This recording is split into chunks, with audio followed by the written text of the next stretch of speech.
नमो बुद्धाय, जय भीम। संपूर्ण विश्वाला ज्यांनी सुख, शांती आणि दुःखमुक्तीचा मार्ग दिला असे महान कारुणिक तथागत सम्यक संबुद्ध ह्यांच्या चरणी त्रिवार वंदन करते। त्याचबरोबर ज्यांच्यामुळे आज आम्ही ह्या समाजामध्ये मानवर करून जगत आहोत असे संविधानाचे शिल्पकार, युग प्रवर्तक, परमपूज्य बोधिसत्व भारतरत्न डॉक्टर बाबासाहेब आंबेडकर यांच्या चरणी त्रिवार वंदन करते। तर आज आपण बघणार आहोत स्वप्नात सुद्धा दुःख नसावे। कुणालाही दुःख आवडत नाही, परंतु हा जीवन असा आहे की ह्या जीवनामध्ये सुख आणि दुःख येतच राहतात। म्हणून स्वप्नात सुद्धा दुःख नसावे। कमीत कमी स्वप्नात सुद्धा माणसानी सुखी असायला पाहिजे आणि दुसऱ्यांनाही सुखी ठेवायला पाहिजे, दुःख दिल्या नाही पाहिजे। तर ह्याकरिता धम्मपद मध्ये गाथा म्हटलेली आहे, गाथा क्रमांक 130। सब्बे तस्सन्ति दंडस सब्बसेव जीवितं पियं अत्तानं उपमं कत्वा न हन्येय न घातये। ह्या गाथेचा अर्थ अशा प्रकारे आहे की जेवढेही प्राणी आहेत त्यांना शिक्षा घाबरवून टाकते। शिक्षा, दंड जे असते ते त्यांना घाबरवून टाकते, कारण सर्वांना, सगळ्या प्राण्यांना आपलं जीवन प्रिय असते। सगळ्यांना आपलं जीवन प्रिय असते आणि ते स्वतःची काळजी सुद्धा घेत असतात। असा विचार करून कुणालाही त्रास देऊ नये, कुणाचंही मन दुखवू नये आणि कुणालाही शिक्षा सुद्धा देऊ नये, कुणाचं मर्डर करू नये, कुणाची चोरी करू नये, कुणाचा अपघात करू नये, जेणेकरून दुसऱ्यांना दुःख होणार असा कुठलाही कार्य करू नये, असं भगवान बुद्ध ह्या गाथेमधून आपल्याला सांगतात। तर ह्या गाथेवरून भगवान बुद्ध आपल्याला ही गोष्ट समजावून सांगतात। ही गोष्ट आहे पडज्वरग्रस्त भिक्खूची गोष्ट। एक भिक्खू होते, ते पडज्वरग्रस्त होते, त्यांची आजची ही गोष्ट आहे। ही गोष्ट समजवण्यासाठी भगवान बुद्धांनी जेव्हा जेतवन विहारामध्ये राहत होते तेव्हा ही गोष्ट भगवान बुद्धांनी सगळ्या भिक्खूंना उपदेश करून सांगितलेली आहे। भगवान बुद्धांच्या काळामध्ये अनेक भिक्षू त्यांच्या शिकवणुकीनुसार धर्म आणि साधनेत मग्न असायचे। ते स्वतःच्या शारीरिक, मानसिक आणि आध्यात्मिक प्रगतीसाठी प्रयत्नशील असायचे। स्वतःच्या शारीरिक, मानसिक आणि आध्यात्मिक प्रगती कशी होईल ह्याच्यासाठी ते नेहमी प्रयत्नशील असायचे। परंतु काही वेळा साधनेत इतके गुंतून जायचे, काही लोक, काही उपासक, उपासिका किंवा भिक्खू साधनेमध्ये इतके गुंतून जायचे की प्रत्यक्ष जीवनातील त्यांना महत्त्वाचे धडे ते विसरून जायचे। प्रत्यक्ष जीवनामधले महत्त्वाचे धडे ते विसरून जायचे। आणि या कथेमध्ये असाच एक प्रसंग आहे जिथे करुणेचा खरा अर्थ समजून घेण्याची गरज होती। जो आपण कथा बघणार आहोत आता, याच्यामध्ये असाच प्रसंग आहे की ज्या प्रसंगामध्ये करुणेची म्हणजे दयाची खरा अर्थ समजून घेण्याची गरज होती। एके वेळी भगवान बुद्धांचे अनेक शिष्य श्रावस्तीच्या जेतवन विहारात निवास करत होते। त्या काळामध्ये तिथे एक मोठा भिक्षू संघ होता। श्रावस्तीमध्ये जो जेतवन विहार होता, जो अनाथपिंडकांनी भगवान बुद्धांना दान दिलं होतं, तर तिथे खूप मोठा भिक्खू संघ राहायचा, जो हजारो भिक्षूंचा होता। संघ हजारो भिक्षूंचा होता। या भिक्षूंपैकी एक भिक्षू असा होता की जो पडज्वराने म्हणजेच मलेरिया सारख्या तापाने त्रस्त होता। मलेरियाचा ताप कसा येतो तशा तापाने तो भिक्खू त्रस्त होता। त्याचे शरीर अतिशय दुर्बळ झालेले होते। तो अंथरुणावरून हालचाल न करता पडून राहिला होता।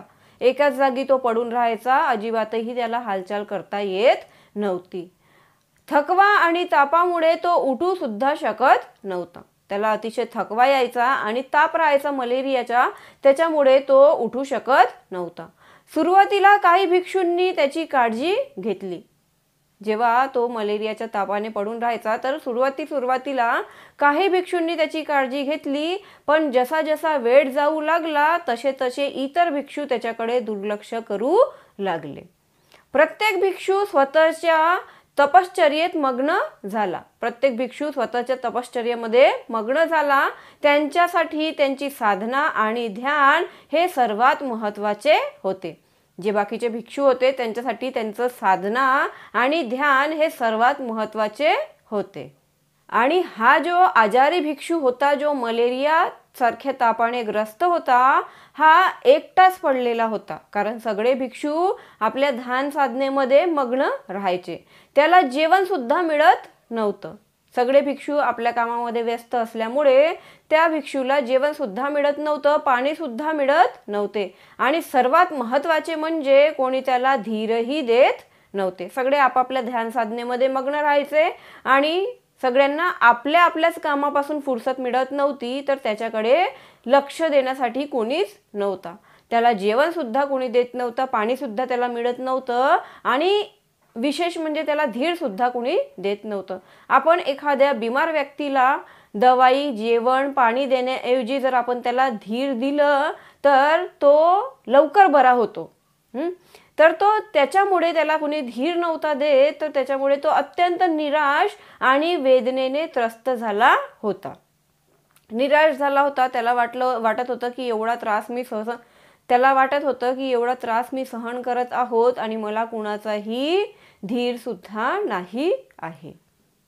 एके दिवशी भगवान बुद्ध आपल्या दैनंदिन जीवनामध्ये जसे ते फिरत राहायचे, भ्रमण करत राहायचे, तर भ्रमण करता वेळेस त्यांना भिक्षूंच्या निवासस्थानाजवळून जात असताना त्यांनी त्या आजारी भिक्षूला बघितले. ते ज्या भिक्षूच्या निवासस्थानाजवळून जेव्हा ते जात होते भगवान बुद्ध, तर त्यांनी हा जो मलेरियाने आजारी भिक्षू होता याला भगवान बुद्धांनी बघितलं. त्याची अवस्था बघून त्यांना अतिशय दुःख वाटलं. भगवान बुद्धांना त्याची अवस्था बघून अतिशय दुःख वाटलं, कारण भगवान बुद्ध करुणावान होते, दयावान होते. त्यांनी इतर भिक्षूंना विचारले, भगवान बुद्धांनी इतर भिक्षूंना विचारले, भिक्षूंनो, हा भिक्षू असा एकटा आणि दुर्बल का बरं पडून आहे? त्याची काळजी का बरं घेतली जात नाही? भगवान बुद्धांनी बाकीच्या भिक्षूंना अशा प्रकारे प्रश्न केला. भिक्षूंना थोडीशी लाज वाटली आणि लज्जित होऊन ते भगवान बुद्धांना उत्तर देतात, भगवान, हा भिक्षू आमच्या संघाचा नाही आहे. भगवान बुद्धांना ते सांगतात की भगवान, हा भिक्षू आमच्या संघाचा नाही आहे, त्यामुळे आम्ही त्याची सेवा करण्याची जबाबदारी घेतली नाही. आमच्या संघाचा नसल्यामुळे आम्ही त्याची सेवा करण्याची जबाबदारी घेतली नाही. हे ऐकताच बुद्धांचे हृदय द्रवले आणि त्यांनी गंभीर स्वरामध्ये त्यांना सांगितले, सगळ्या भिक्षूंना, की भिक्षूंनो, तुम्ही फक्त नियमांचे पालन करत आहात. भगवान बुद्ध त्यांना सांगतात की तुम्ही फक्त नियमाचे पालन करत आहात, पण त्या मागचा खरा अर्थ समजला आहे का? नियमाचं पालन तर तुम्ही करत आहात, पण त्याच्या मागचा तुम्हाला खरा अर्थ समजला आहे का? एक भिक्षू म्हणून तुम्ही फक्त स्वतःच्या साधनेमध्ये रमणार आहात का? जर करुणा आणि परोपकार नसेल तर तुमची साधना व्यर्थ आहे. भगवान बुद्ध त्यांना सांगतात की जर तुमच्यामध्ये करुणा आणि परोपकार नसेल तर तुम्ही एवढी जी साधना करत आहात ती सगळी व्यर्थ आहे. आणि भगवान बुद्धांनी त्यांना अशा प्रकारे समजवलं आणि त्यानंतर बुद्धांनी स्वतः त्या भिक्षूची सेवा करण्यास सुरुवात केली. तो जो आजारी भिक्षू होता त्या भिक्षूची सेवा करण्यासाठी स्वतः बुद्धांनी सुरुवात केली. त्यांनी त्या भिक्षूला स्वच्छ केले, त्यांचे अंथरूण सुद्धा ठीक केले, त्याला पाणी दिले आणि सौम्य स्वरात त्याला धीर सुद्धा दिला. हळूहळू इतर भिक्षू देखील जाणीवपूर्वक पुढे आले. जेव्हा भगवान बुद्धच त्या भिक्षूची सेवा करू लागले तर हळूहळू काही भिक्षूंना जाणीव झाली, तर जाणीवपूर्वक ते सगळे भिक्षू त्या आजारी भिक्षूकडे आले आणि त्यांनी लज्जेने त्याच्या सेवेत सहभागी घेतला आणि ते सुद्धा त्या भिक्षूची सेवा करू लागले. या घटनेनंतर बुद्धांनी सर्वांना एक गाथा सांगितली. ही घटना जेव्हा झाली त्यानंतर बुद्धांनी सर्वांना एक गाथा सांगितली. बुद्ध सांगतात, जीवन सर्वांनाच प्रिय आहे. मनुष्य जीवन किंवा प्राणी जीवन, आपलं जीवन सर्वांनाच प्रिय असते. जसं तुम्हाला स्वतःचा जीव प्रिय आहे तसेच इतरांनाही त्यांचा जीव प्रिय आहे. म्हणून जर तुम्ही इतरांच्या दुःखाची जाणीव ठेवली तरच तुम्हाला खरे सुख मिळेल. जर आपण दुसऱ्यांच्या दुःखाची जाणीव ठेवली तरच आपल्याला खरं सुख मिळणार. खरं समाधान दुसऱ्यांना मदत करण्यातच आहे. ही गाथा ऐकल्यानंतर भिक्षू संघाने नवीन संकल्प केला की कुठलाही भिक्षू आजारी असला, तो आपल्या संघातला असो किंवा नसो, कुठलाही भिक्षू आजारी असला तर त्याची योग्य सेवा केली जाणार. आणि हा नियम केवळ भिक्षूंसाठीच नव्हे तर प्रत्येकाने आपल्या जीवनात अंगीकारायला पाहिजे. भिक्षूंनीच नाही तर हा जो नियम आहे, काय नियम आहे की कुणीही आजारी असला, आपल्या परिचितातला असो किंवा अपरिचित असो, तर त्याची आपल्याला जेवढं शक्य होईल तेवढी सेवा करायला पाहिजे. आणि हा नियम प्रत्येकाने आपल्या जीवनामध्ये अंगीकार केला पाहिजे, अशी बुद्धांची शिकवण होती. ह्या कथेतून आपल्याला 4 गोष्टी शिकायला मिळतात. पहिली गोष्ट ही की करुणा आणि सेवा महत्त्वाची आहे. करुणा म्हणजे दया आणि सेवा महत्त्वाची आहे. धर्म केवळ ग्रंथामध्ये नसतो. धर्म जो असते तो केवळ ग्रंथामध्ये नसतो तर तो आपल्या कार्यात असला पाहिजे. करुणा आणि सेवाशीलता हीच खरी साधना आहे. करुणा आणि सेवाशीलता हीच खरी साधना आहे.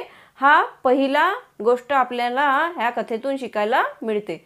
दुसरी गोष्ट आपल्याला शिकायला मिळते की संपूर्ण समाजाची जबाबदारी आपण केवळ आपल्यासाठी नाही तर आपल्या आजूबाजूंच्या लोकांसाठीही जबाबदार आहोत. संपूर्ण समाजाची जबाबदारी आपण घेतली पाहिजे. तिसरी गोष्ट आहे स्वतःच्या प्रगतीसोबत इतरांनाही मदत करायला पाहिजे. स्वतः तर आपण प्रगती करत आहोत पण आपल्यामध्ये ॲटिट्यूड, इगो न आणता इतरांनाही मदत करायला पाहिजे. आध्यात्मिक उन्नती म्हणजे स्वतःच्या सुखासोबत इतरांचे सुख शोधणे. स्वतःच्या सुख तर शोधणे, स्वतःच्या सुखासाठी तर प्रयत्न करणेच, परंतु इतरांना सुखी कसं ठेवता येणार ते सुद्धा शोधणे. चौथी गोष्ट आहे सत्य आणि कर्तव्य. आपल्याला आपल्या जीवनात नेहमी योग्य मार्गाचा स्वीकार करावा लागतो. आपल्या जीवनामध्ये आपण नेहमी योग्य मार्गाचा स्वीकार करायला पाहिजे. तर करुणा आणि परोपकार हाच खरा धर्म आहे. जर आपण दुसऱ्यांच्या वेदनांची, दुसऱ्यांच्या दुःखाची जाणीव ठेवली नाही तर आपली साधना आणि जीवन पूर्णपणे व्यर्थ आहे. फक्त स्वतःच्या सुखाचा विचार न करता इतरांच्या मदतीने खऱ्या अर्थाने आत्मिक शांती मिळते. इतरांना मदत करून खऱ्या अर्थाने आपल्या आत्म्याला शांती मिळते. आणि सत्य आणि करुणा यांचा मिलाप म्हणजेच खरी साधना आहे. सत्य आणि करुणा ह्यांना मिळवलं म्हणजेच ती काय आहे, खरी साधना असते. म्हणून आपण आपल्या जीवनामध्ये कुणालाही स्वप्नात सुद्धा दुःख द्यायला नाही पाहिजे. कुणी दुःखी असेल तर त्याला त्या दुःखापासून मुक्त करता आलं पाहिजे, त्याला सुद्धा सुखी करता आला पाहिजे, अशी आपल्यामध्ये करुणा असली पाहिजे. कुणी आजारी असेल, जर आपण त्याला औषधी किंवा पाणी, जेवणाने मदत नसेल करत तरी सुद्धा त्याला आपण धीर देता आलं पाहिजे, त्याला समजवता आलं पाहिजे, जेणेकरून तो मेंटली स्ट्रॉंग होणार आणि लवकरात लवकर त्याच्यामुळे तो त्या बिमारीमधून बरा होऊन जाणार. साधू साधू साधू. व्हिडिओ आवडल्यास व्हिडिओला लाईक आणि जास्तीत जास्त शेअर करा. जर तुम्ही चॅनलला सबस्क्राईब नसेल केलं तर प्लीज चॅनलला सबस्क्राईब करून घ्या. व्हिडिओ संपूर्ण बघितल्याबद्दल खूप खूप धन्यवाद. नमो बुद्धाय. जय भीम.